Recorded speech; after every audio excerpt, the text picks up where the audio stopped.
সাইকেলে করে মোবাশ্বের আলী ভাই শুরু করেছে যাত্রা। দেশের 64টি জেলা ঘুরে দেখবে, দেখবে সারা বাংলা। ভাইয়ের জন্য রইল শুভকামনা। থ্যাংক ইউ সো মাচ ভাইয়া। তো আমি মোবাশ্বের, রংপুরের পীরগঞ্জের সন্তান। সাইকেলে সারা বাংলাদেশটাকে খুব ধীরে এবং কাছ থেকে দেখার নেশায় গত 30শে এপ্রিল রংপুরের পীরগঞ্জ থেকে রওনা দিয়েছিলাম বাংলাদেশের সর্ব উত্তরের জেলা পঞ্চগড়ের তেঁতুলিয়ার উদ্দেশ্যে। তো সেখান থেকেই গত 3রা মে আনুষ্ঠানিকভাবে আমার এই যাত্রা শুরু করি। So I started my journey from Banglabandha zero point in Tetulia Panchagarh. Tetulia থেকে শুরু করে বাংলাদেশের প্রতিটি উপজেলায় ছড়িয়ে পড়ছি একটা মেসেজ দিয়ে, ইফ নেচার সার্ভাইভস উই সার্ভাইভ। প্রকৃতি বাঁচলে আমরা বাঁচব। তো বাংলাদেশটাকে খুব ধীরে এবং কাছ থেকে দেখছি।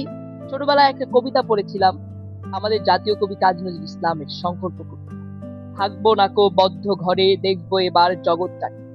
এই জগৎ দেখার যে অভিপ্রায় আমি বের হয়েছি, এই জন্য আপনাদের সবার দোয়া প্রয়োজন, আপনাদের ভালোবাসা প্রয়োজন, যাতে নিরাপদে সফলভাবে সারা বাংলাদেশ ভ্রমণ সম্পন্ন করে খুব শীঘ্র বিশ্ব ভ্রমণে বেরিয়ে পড়তে পারি। আর এই সজীব ভাইয়ের সঙ্গে দেখা হয়ে গেল দিনাজপুরের খানসামায়। তো আপনাদের সবার দোয়া চাই, আর দেখা হবে ইনশাআল্লাহ পথে পথে।